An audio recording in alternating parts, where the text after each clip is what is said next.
It means there is no security coordination or agreement between Palestine and Israel. In the usual day, there have used to be a coordination between the two parts of the security here and in Israel.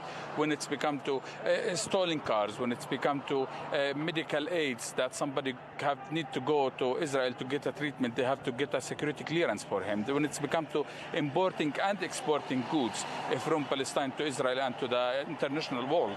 Now, this might stop. We don't know actually.